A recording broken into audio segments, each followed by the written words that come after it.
Good afternoon, everybody. My name is Donna Feazell, and I'm your host of The Edge on IC Radio, your source for news and entertainment. You can also find us on television, Channel 182 on Charter Communications, and Abundance Television, which is found on Roku, Apple TV, and Amazon Fire. Don't forget the podcast, netnewsnetwork.net. Hope you had a great 4th. I have AP Steadham with me right now. He's a talk show host and a sports commentator.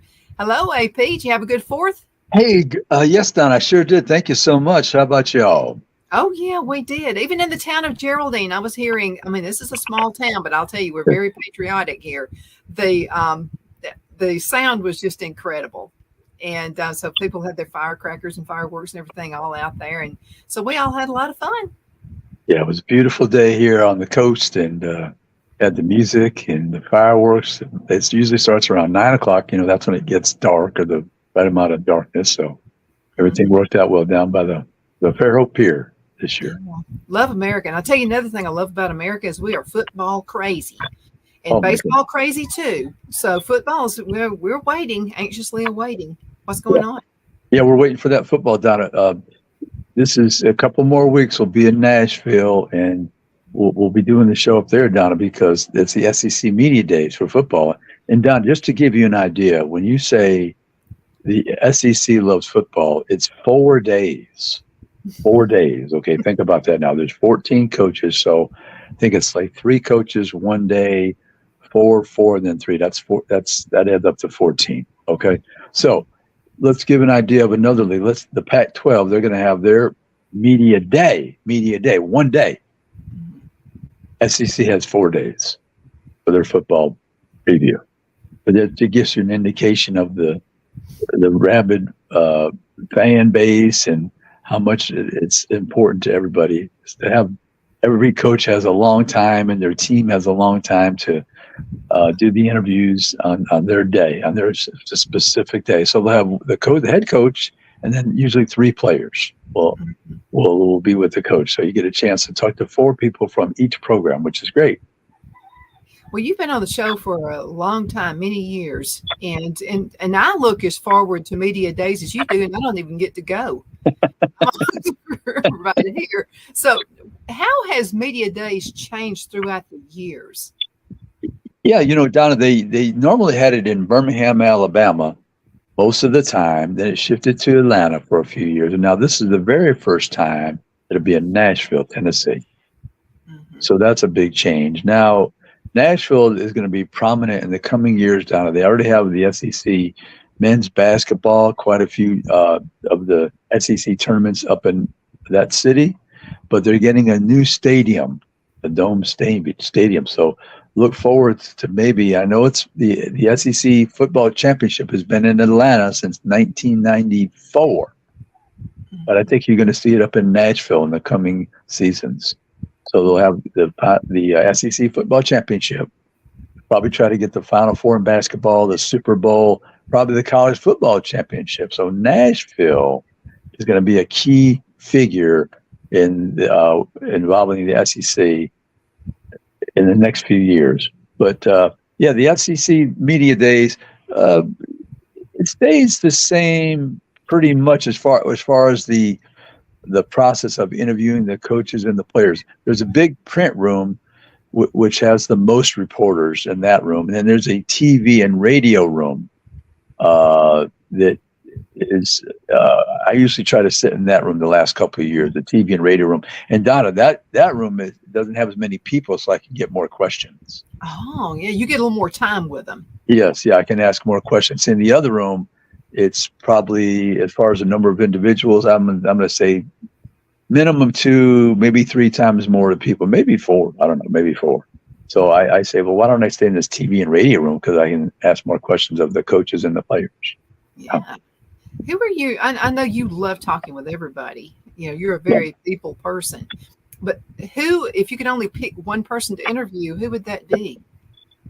I tell you what, that Sam Pittman of the University of Arkansas, he's just a lot of fun. He made the comment the other day. We were at the SEC spring meetings in Destin. And I was asking him about the name, image, and likeness and how that affects the team and what was happening with his program. And He gave me the best line of the week.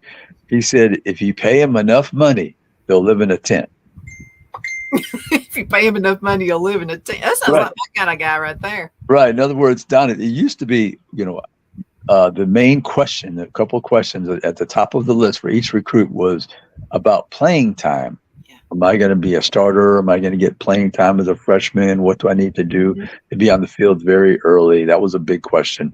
Then the other question was about the facilities. They wanted to look at the weight room and the housing and the field and the practice field. But now it's how much money will I receive with my name, image, and likeness deals. Mm-hmm. That sounds like, yeah, that has changed. Yeah, so it shifted. It shifted to the money. It's all about the money now. I kind of thought it might. Now, do you see the anything changing about the game because of that? I guess I would say you're going to see more players moving around because let's face it, when you're recruiting a player for, let's say, Tennessee. Well, if Tennessee's recruiting the player, probably Georgia is, Alabama, Arkansas, Ole Miss, other schools. You have communication with that person's high school coach. So even though the person might sign with Arkansas, Tennessee is still talking to those coaches, high school coaches, because he might have players in the future. Mm-hmm. So in the course of the conversation, you're going to ask about Johnny Jones. Well, how's Johnny enjoying Arkansas? And if the coach mentions, well, he's not getting enough playing time, that's a backdoor way to say, well, we still think that we can develop him in our program. Mm-hmm. So, and then this is how much NIL money that might be available.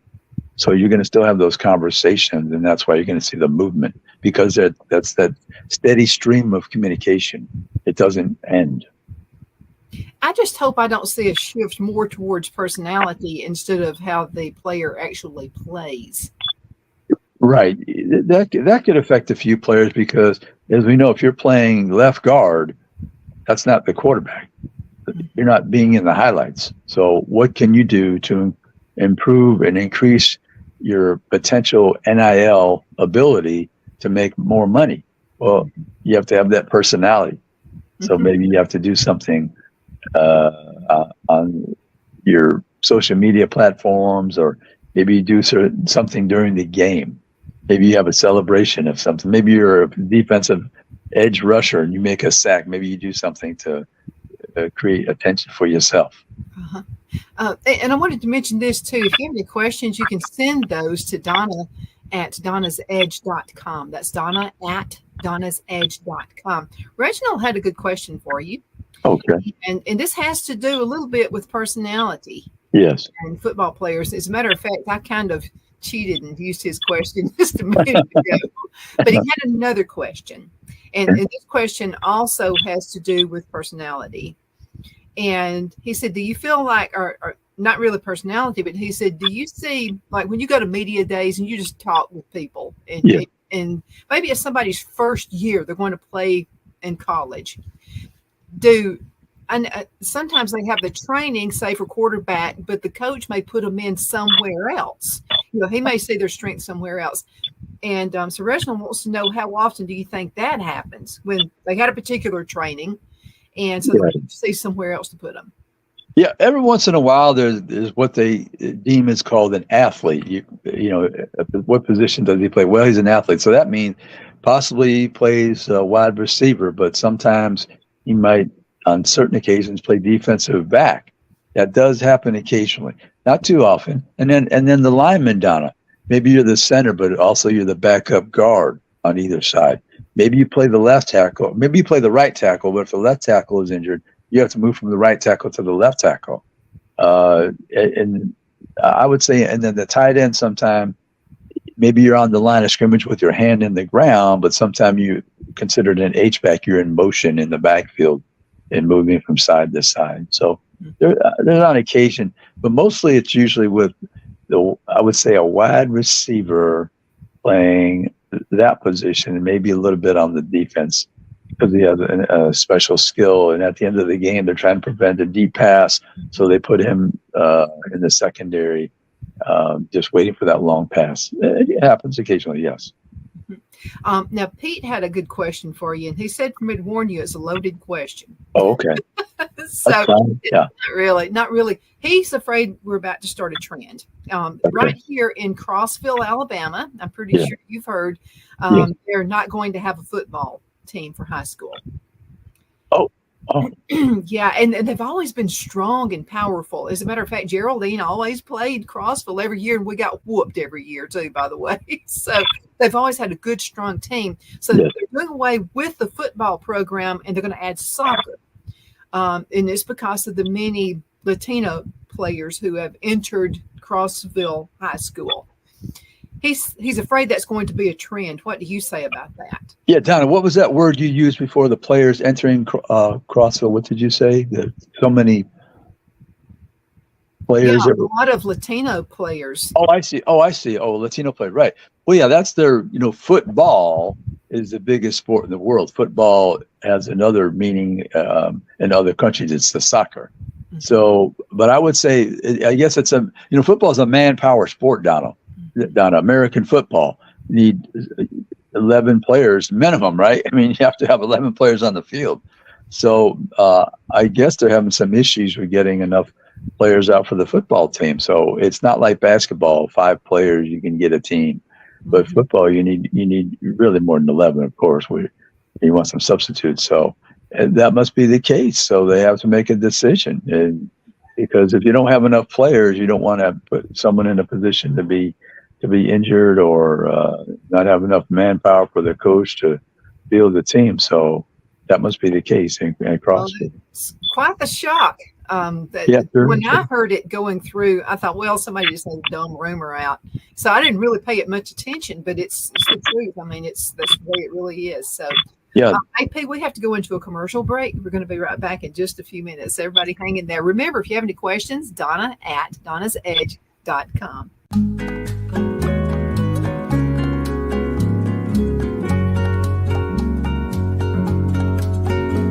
At Lamone's Mexican Restaurant, located in Henniger, Alabama, and voted Best Mexican Restaurant of DeKalb County, Alabama 2020, we're here to serve you with authentic Mexican cuisine. Order easily online by going to lamonsmex.com or call 256-657-3999 to place your order. We're open Sunday through Thursday, 11 a.m. to 9 p.m. and Friday and Saturday, 11 a.m. to 10 p.m. Whether you're celebrating a cozy date night for 2 or a celebration for a crowd, at Lamone's you'll love our atmosphere and friendly servers. Thank you for dining with Lamone's Mexican Restaurant.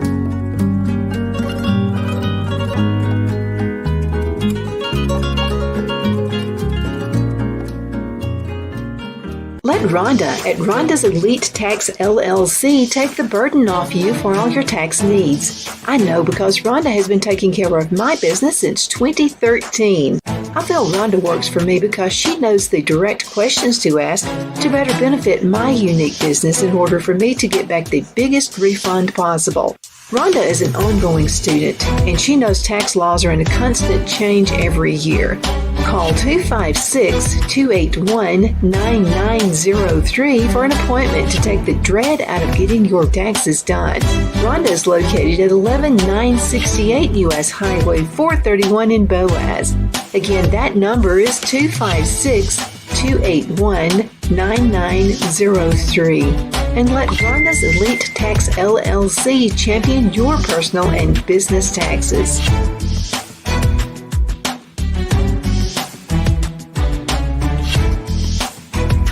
Jeff McCurdy of the McCurdy Law Firm has been a public service of this area for over 10 years. McCurdy, a member of the Henniger City Council, serves as prosecutor for the town of Sylvania and was named public defender for the city of Rainsville. The McCurdy Law Firm is located at 17326 Alabama Highway 75 in Henniger to better represent his Jackson and DeKalb County clients. If you need to be represented by a true public servant with proven success, call Jeff at 256-996-8701 or send a private email to mccurdylawfirm@gmail.com. No representation is made that the legal services performed is greater than the legal services performed by other lawyers.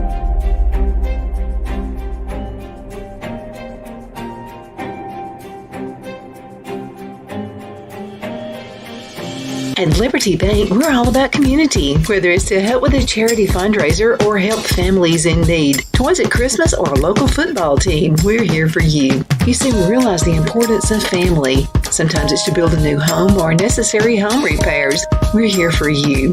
If you like the feel of a small town bank with all the conveniences of a big city bank, we're here to serve you. You will find us at any of our convenient locations in DeKalb, Marshall, Etowah, and Blount counties in North Alabama. You can call and speak with any of our friendly staff at 256-659-2175 or check us out on the web at libertybankal.com. And thank you for your support of our community. Member FDIC Equal Housing Lender.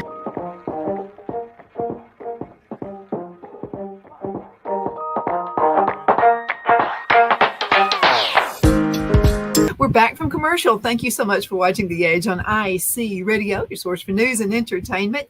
Thank you so much for watching. You can find us on television, channel 182 in North Alabama. That's on Charter Communications, Horizon Communications. You can also find us syndicated on Abundant Television, which is found on Roku, Apple TV, and Amazon Fire. And don't forget the podcast, netnewsnetwork.net. I have AP Steadham with me right now. This is our sports guy right here. Now, you can also find his show on Football Fridays at 4 right here on this station. So what's going on with your show? Who did you talk with last week and who's next?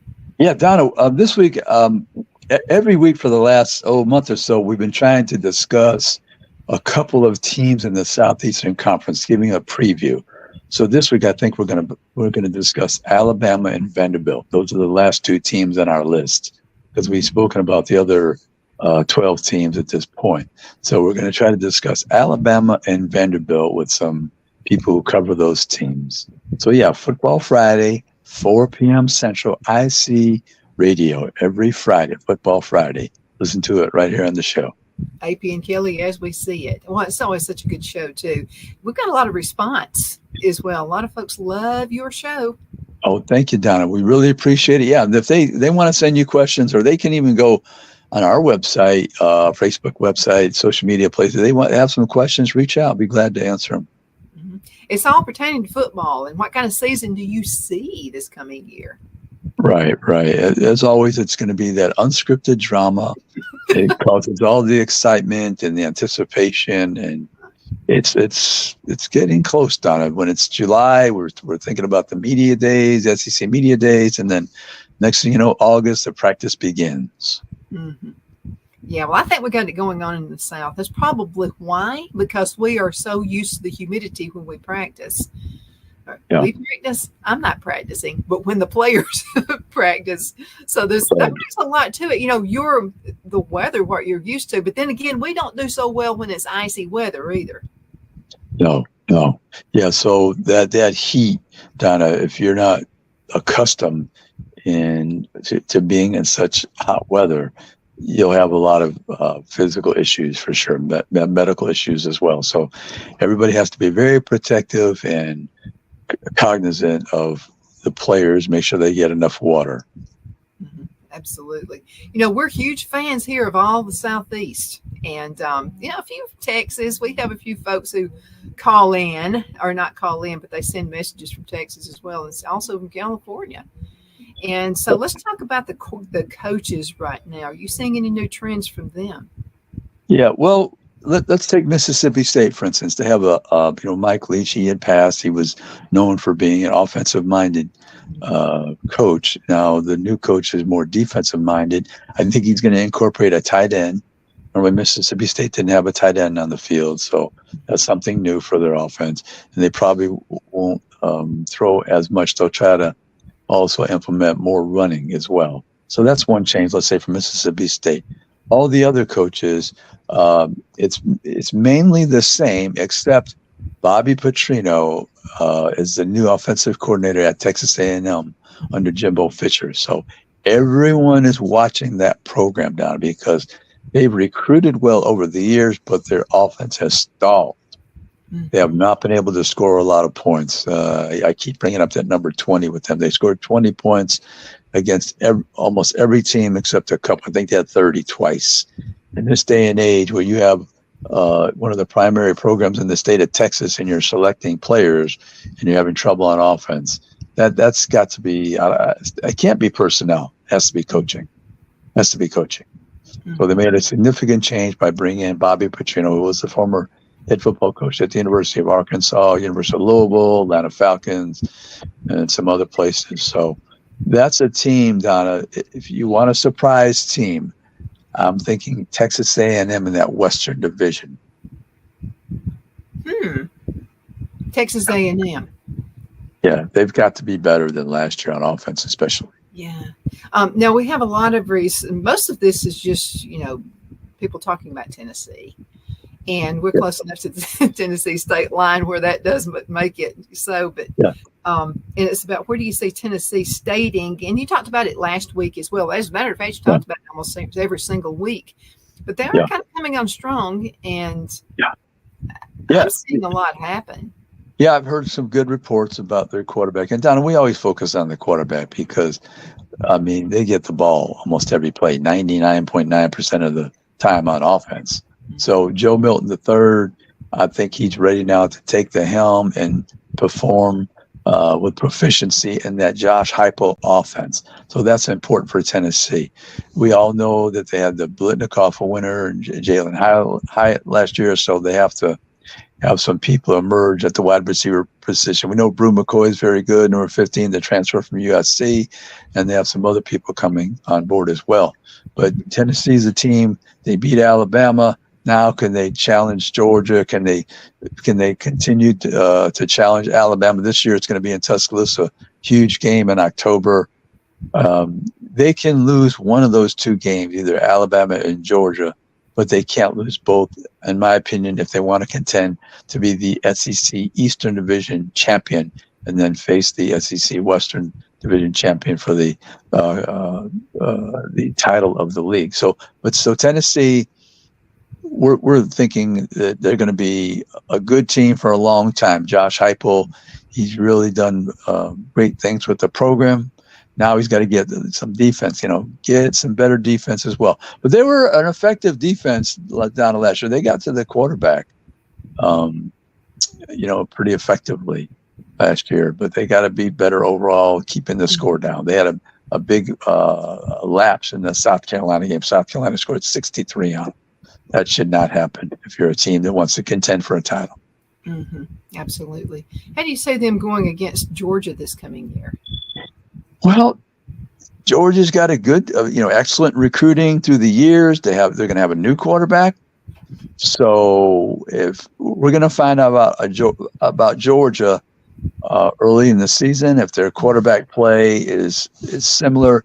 I like Georgia's receivers. They had a couple of transfers. One from Missouri was very good, and some other people.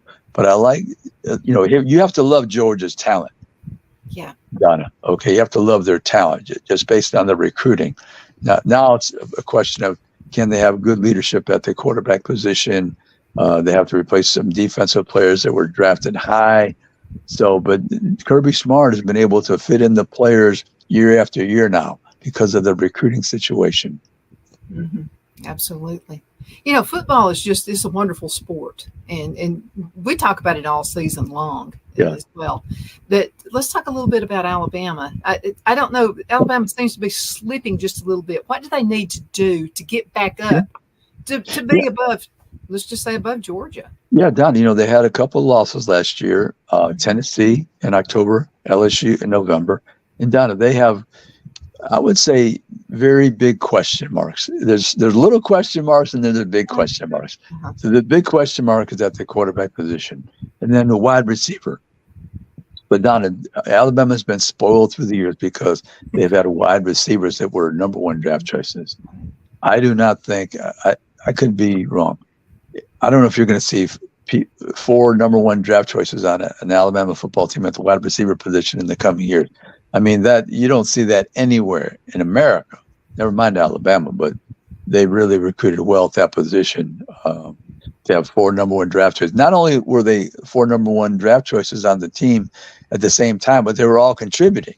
Don, it wasn't like one was a freshman and one was a junior. No, even when they came in as a freshman, they were making plays on offense, big plays.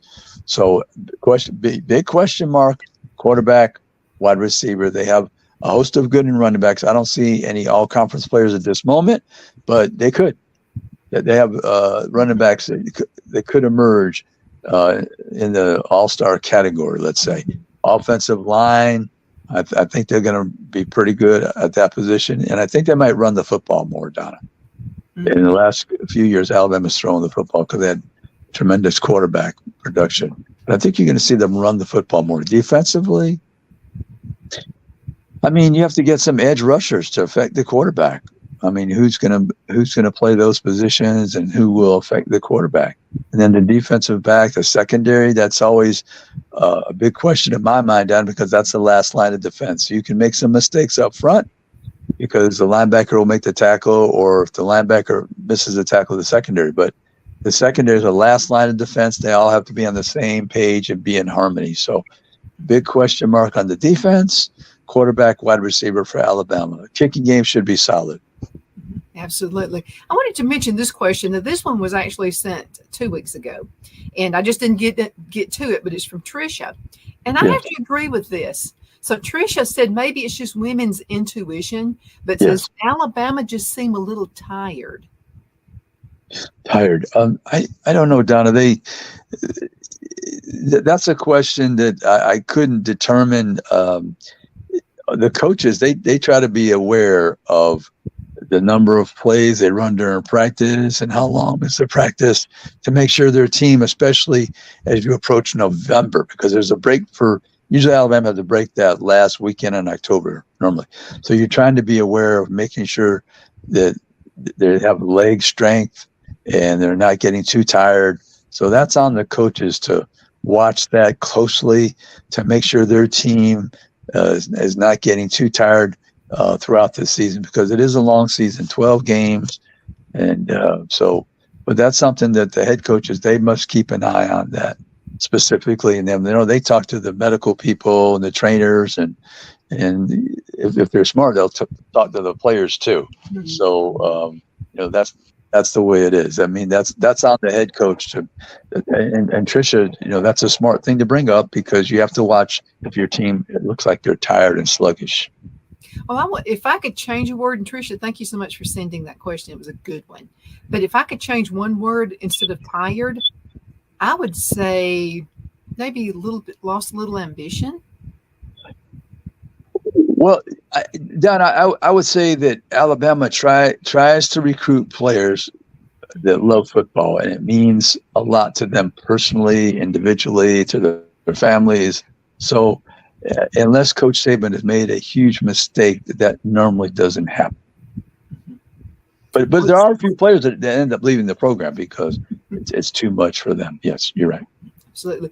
Well, we've got to go. Thank you, AP, so much for being on the show, and send your questions. We love it. You can send those to Donna at donnasedge.com. And AP, thank you so much. And I know you're looking forward to media days.